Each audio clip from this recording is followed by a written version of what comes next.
Stroke by Manuel Sarate. For Ariel, Katrina, and Schaefer, they are the only perfect things I have ever been a part of creating. I love you. Prelude, the gallery opening. I was born in the 53rd year of my life, not with a cry, but in silence. It wasn't a clean break into the world. No one was there to catch me.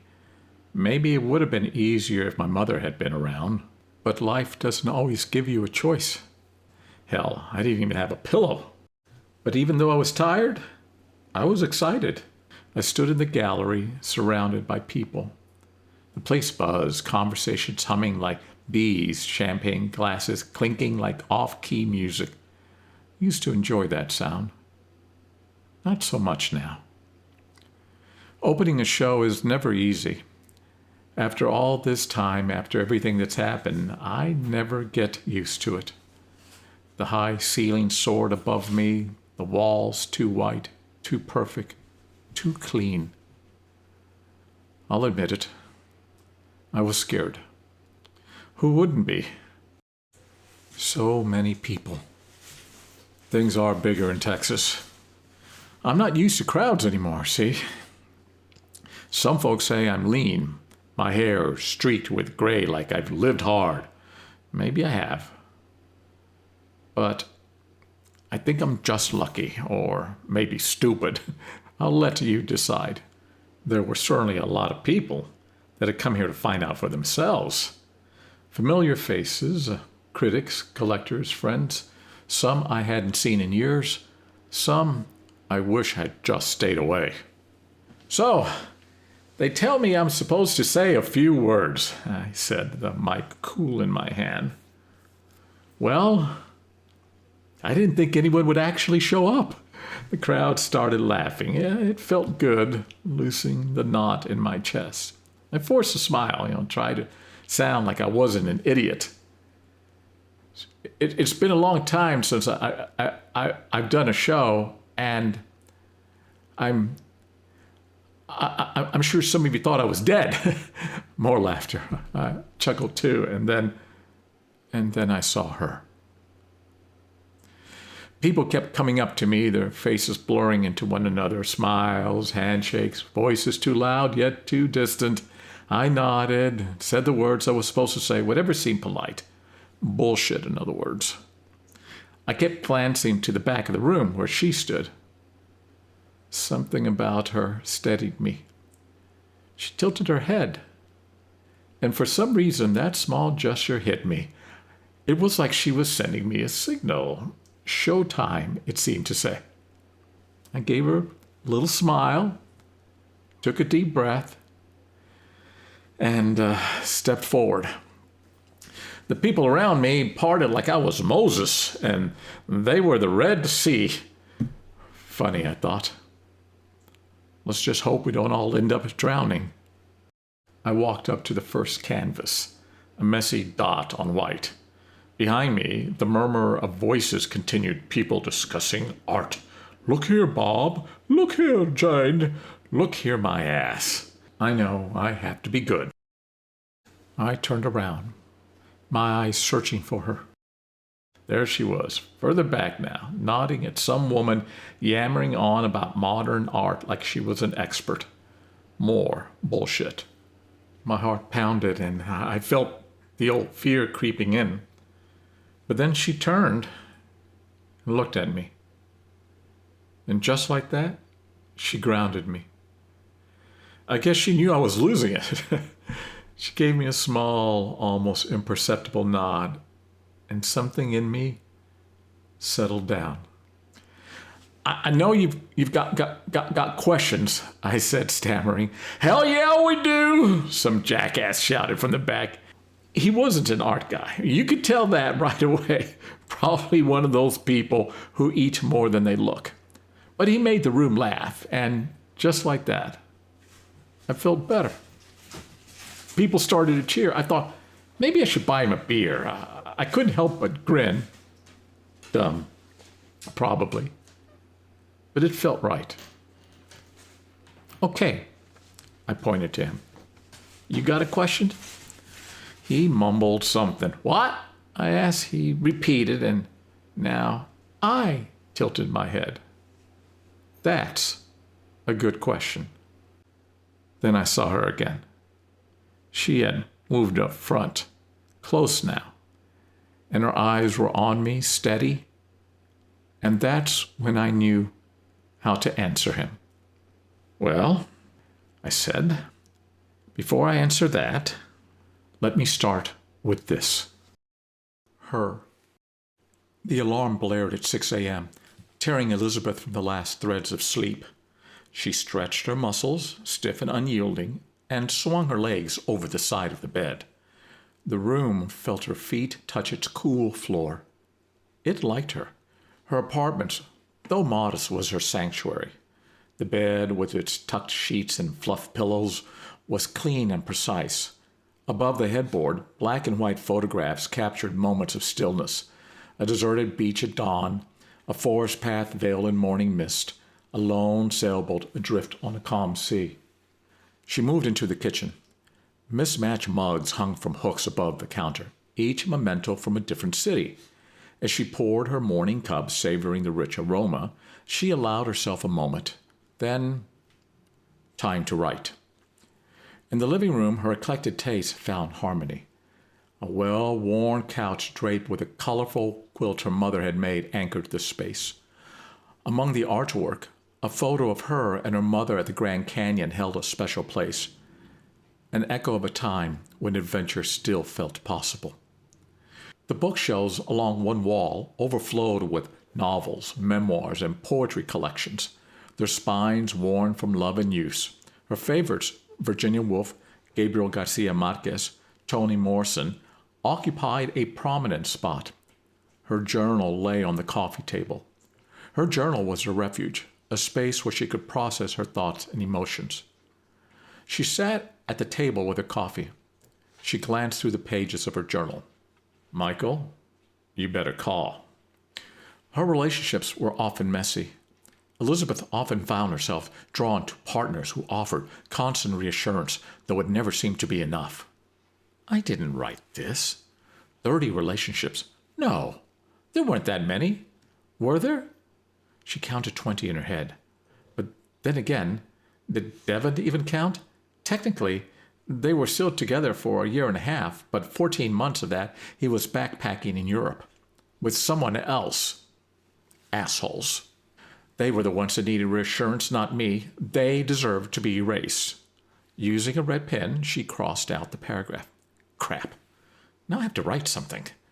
She paused. A delicate smile took shape and wrote, I am a complex, probably brilliant, and deeply compassionate person. Perhaps a bit much.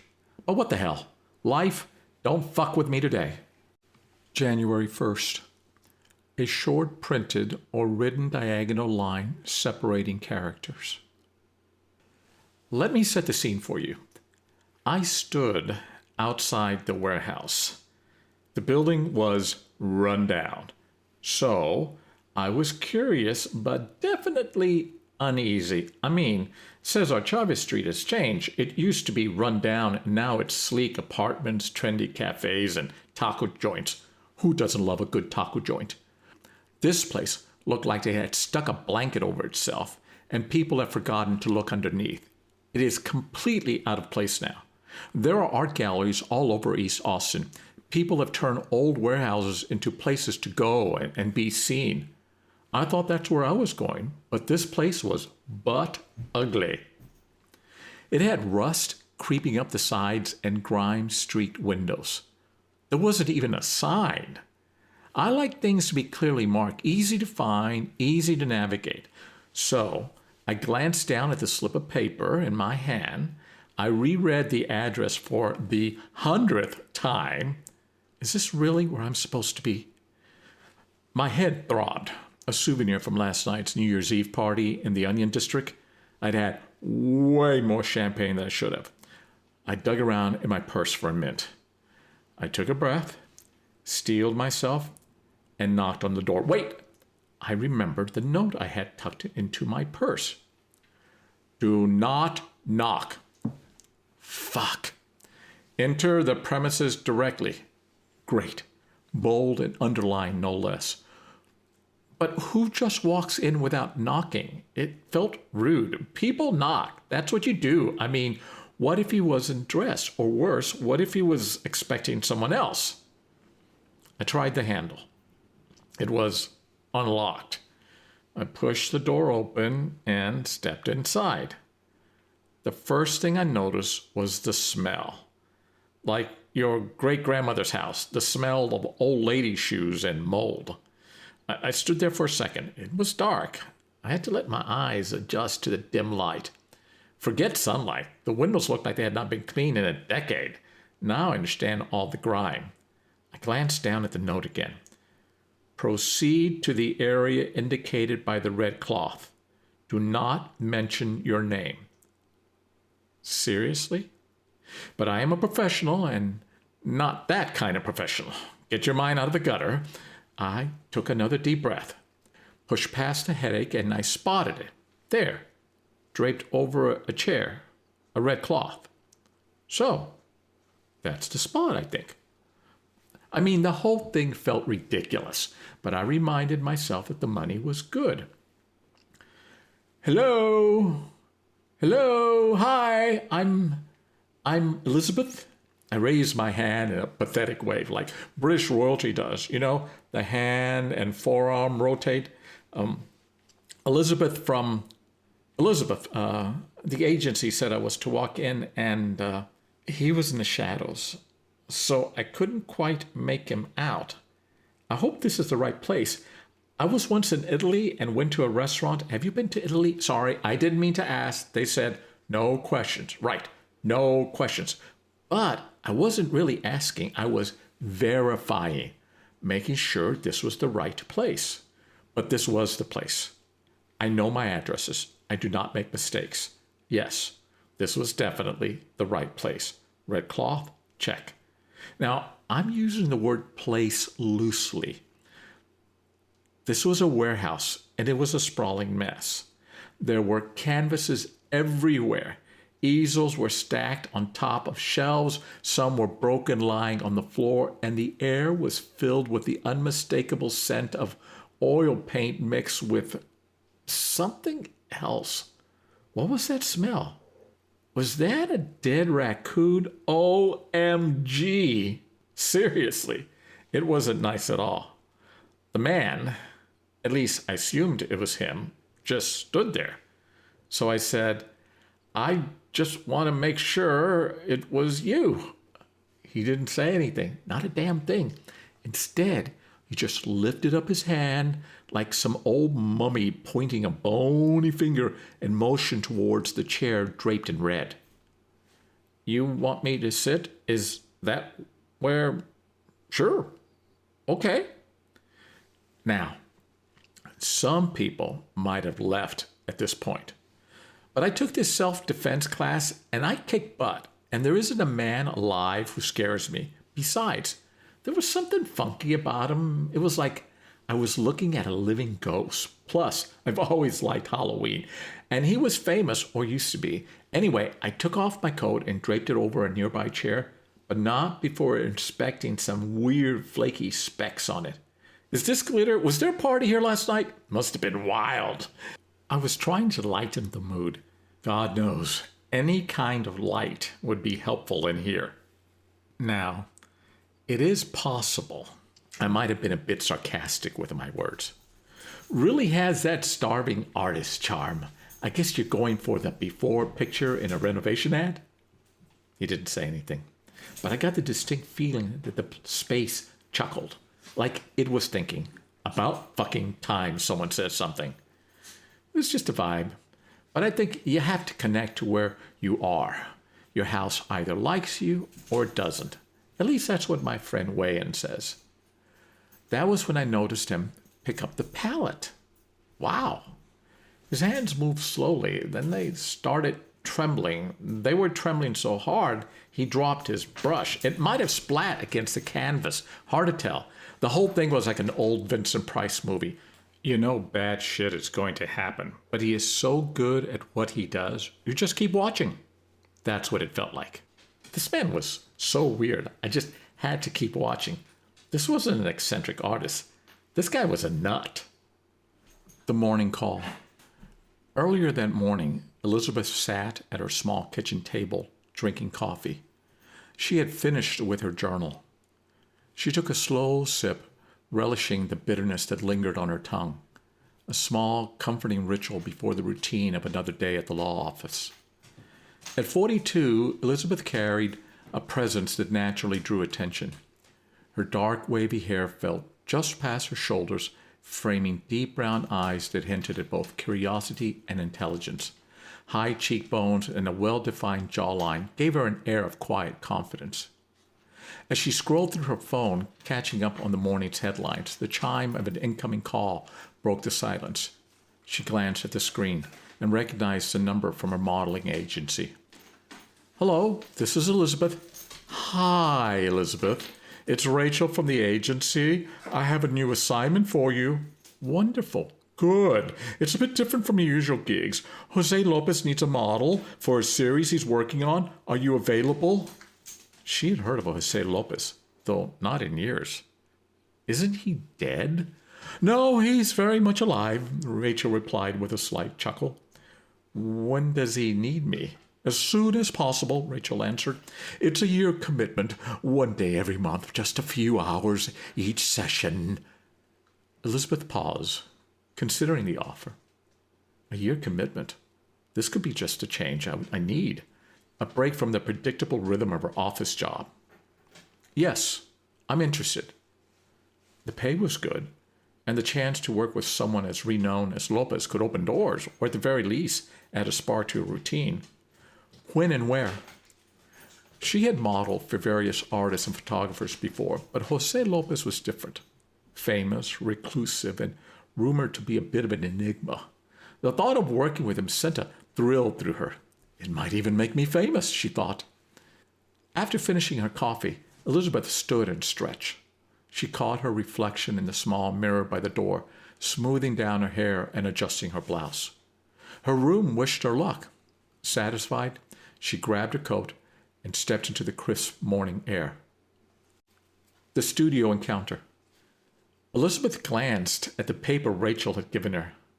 She wished she was back home. The instructions were absurd. They gave me this list of things to talk about. I'm not supposed to ask questions. Do not ask questions. And I'm to leave if you leave the room. She paused, looking at Jose for any sign of reaction. Maybe he'll leave, she thought. No such luck. He just stood there, silent. They also said I was supposed to read this note out loud. The list, I mean. Give me a second while I breathe in the air. It was at this point that the warehouse decided it liked her. Okay, here goes. Upon entering, you, me, are to proceed to the area indicated by the red cloth. This red cloth? I suppose. I looked down at the red cloth draped over the chair. He didn't say anything. You are not to mention your name and are required to speak about the following items and in the following order. 1. What did you do when you woke up? 2. Why did you pick the clothes you are wearing? 3. What is your occupation? 4. A description of your family. 5. Who did you vote for? I looked up from the note, and he was looking right at me. That's it. No names, no questions. A big mystery. Ooh. I added the ooh to piss him off. Nothing. The man is a rock. Just stood there. Is there a chair or something that I can... Then I caught myself. I'm sorry, I forgot. I'm not supposed to ask questions, right? Forced myself to smile. The kind of awkward, creepy kind of smile. Even that didn't get a rise. But that's not really a question if you think about it. I mean, It's an expectation. You have a guest, you have a place for them, a chair, a place to sit down. There were no instructions about what you want me to do. And then I heard it. It was faint, but it was there. Live classical music in the background. I hear a violin, a cello, and maybe an oboe. At least I think it's an oboe. You're probably glad it's not Swedish death metal. I love the Swedes. Swedish death metal, in case you don't know, is this really intense, loud music with a lot of screaming and heavy guitar riffs. Imagine a Viking opera with electric guitars and drums. Not exactly relaxing. I don't get this guy. That was funny. Going to have to step it up. But then I had a thought. I'm not the entertainment. What the hell am I doing here? What if he really is a nut? I told myself to take another deep breath. I don't smell the raccoons anymore. Maybe I should start with the list. Did you know I thought you were dead? When they told me I was sitting for you, I wanted to jump up and tell my friends, but I didn't. Nope, I wanted to. The people at the agency made me sign a non-disclosure agreement. I got a little legal experience. So I didn't tell anyone. Cross my heart and hope you die. No, wait, I meant I die, not you die, or anyone die. I'm really very happy you're not dead. That would make all this awkward. Why am I talking so much? Crap. Did I say that aloud? Now he thinks I'm a nutcase. Okay, let's just focus on the list. What did I do when I woke up? Well, this morning I was a little hot. My AC is funky. I kicked my covers off, lay in bed for a bit, kind of like trying to see, will it be a good day? Will it be a bad day? Then I got up, stretched, looked out the window, then the bathroom. I washed my hands first. Kind of silly because I take a shower, but I wash my hands first. Then I go to the kitchen, grind my own beans, make some coffee. I need my coffee in the morning, have it, not just caffeine. Well, yeah, the caffeine, but that's what I do. Get up, wash my hands, get my coffee, look out the windows. Oh, and I write. I stared at him for a minute. This isn't normal. I think he's starting to get to me. And the clothes I'm wearing? Well, they were clean. So that's what I wore. I do laundry on Thursdays. Today is Wednesday. I separate my clothes on Wednesday, white, stripes, colors. This is what was clean. If it had been Friday, it would have been a different answer. The next one on the list, I'm an admin, law firm. Nothing glamorous. And the modeling, it's extra money. Who doesn't need, well, not that you would need extra money. I'm sure you have plenty. But I do it because it's something different. Something different. Maybe he's sleepwalking. I think that because I know some people can walk in their sleep and make you think they are listening. They can stare right at you, but not know you are there. He could think I'm a lamp for all I know. And then there's the family. I'm not exactly sure what you mean by that. So, my father, I don't know him. My mother, she's an old lesbian. No brothers, no sisters. Though we had a cat when I was little, a male cat. I named him Lisa. And some koi. They like to be petted. The koi, not the cat. I'll bet you thought I was going to say the cat. And then I see his left eyebrow lift. Hallelujah, he is awake. His hands start reaching out for a piece of charcoal, and I see the trimmer in his hand. He picks up the charcoal stick, and it slips from his grasp. Is he okay? I feel sorry for him. He used to be this powerhouse in the art world. His stuff is in all the museums. Still, I don't want to be here all day. For God's sake, just pick it up. We're going to be here forever. So what does he do? Instead of picking it up, he lets out a grunt and looks away. We've all dropped things. It's not the end of the world. And the last one, who did I vote for? Well, I voted for the Best of Austin recently. You know, all the different things in town. Best ice cream, Amy's. Best cheap date, Torchy's Tacos. But as for the other vote, the big one, that's a different story. He is looking at the piece of charcoal again. Seriously, though, why haven't you started painting? Is this some kind of performance art where the model talks and the painter just stares? Suddenly, he stands up. Then the chair makes this loud scraping. Then, without a word, he walks out of the room. What do I do? I'm just here. I don't know what the hell to do. Do I say or do I go? Do I say or do I go now? The clash. Focus! Did I say something wrong? Hello? Hey, Jose? Shit! Cesar Chavez Street. Elizabeth burst out of the warehouse. The door slammed shut behind her. The sidewalk felt her step on it. This was going to be interesting, it thought. On Cesar Chavez Street, her breath came in short, angry bursts. The cold air stung her cheeks, but she barely registered. I don't appreciate this, she shouted into the empty street, her voice ricocheting off the buildings. Without pausing, she strode toward the bus stop, her heels clicking sharply on the pavement. Austin, Texas buzzed with its usual evening energy.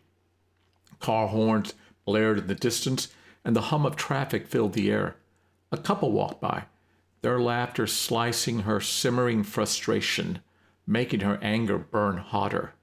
How could he just walk away like that, without a word? The memory of Michael, her not quite ex, flashed in her mind, stirring up old resentments. She vividly recalled that night.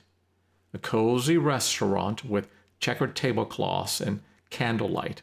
She had excused herself to the bathroom, only to return and find him crawling under the tables, trying to sneak out without her noticing. The image of him slinking away still made her blood boil. A blaring car horn yanked her out of her thoughts. Elizabeth glanced up, realizing she had almost stepped into the street without looking. She quickly retreated to the sidewalk, her heart pounding from the near miss. Michael's cowardice fueled her steps, anger propelling her forward. Jose's abrupt exit had ripped open old wounds, bringing them painfully to the surface. At the bus stop, a woman sat on the bench, absorbed in her phone. Elizabeth paced nearby, trying to ignore the woman's curious glances. "Why am I so pissed?" she muttered, slicing through the quiet. "Did I say something wrong? Hello? Shit!" The woman briefly looked up, then returned to her phone, clearly choosing not to engage with the crazy woman. Elizabeth replayed the scene in the studio. They had just been talking. She had followed the instructions, hadn't she? Yes. Yes, she had. So, why did he leave her standing there? What did she do wrong? Nothing. Absolutely nothing. The bus finally appeared, its headlights cutting through the deepening dusk. Elizabeth sighed, her hands clenching into fists as frustration simmered beneath the surface. She glanced around, embarrassed by her earlier outburst, and dropped her hands to her side. As the bus pulled up, she climbed aboard and found a seat by the window, her body still tense from the encounter. She watched as the streets of East Austin blurred past, her mind going over each transfer mechanically, from Cesar Chavez to Six to Congress. She glanced around the bus, noticing a young mother struggling to keep her toddler entertained. The anger and frustration from the studio began to fade. The city outside the window started to sharpen into focus. The buildings and streets became more than just a blur. I'm overreacting, she thought, a flicker of self-awareness creeping in. Is this about what just happened? No, that can't be. Her gaze drifted back to the young mother, now gently rocking her child to sleep. Maybe this wasn't about Jose. Maybe this was about something else? She shook her head no. The thought was uncomfortable, but she quickly pushed it aside. Elizabeth took a deep breath and closed her eyes. It's just a job, she told herself. Just a job. Besides, maybe he didn't want her back anyway, which was fine by her. He was a jerk for walking off without a word. The idea of turning him down brought a fleeting, vindictive smile to her lips. Yes. But then her mind circled back to Michael. She asked herself, I wonder if Michael will call today. Elizabeth stared out the window, watching the city pass by.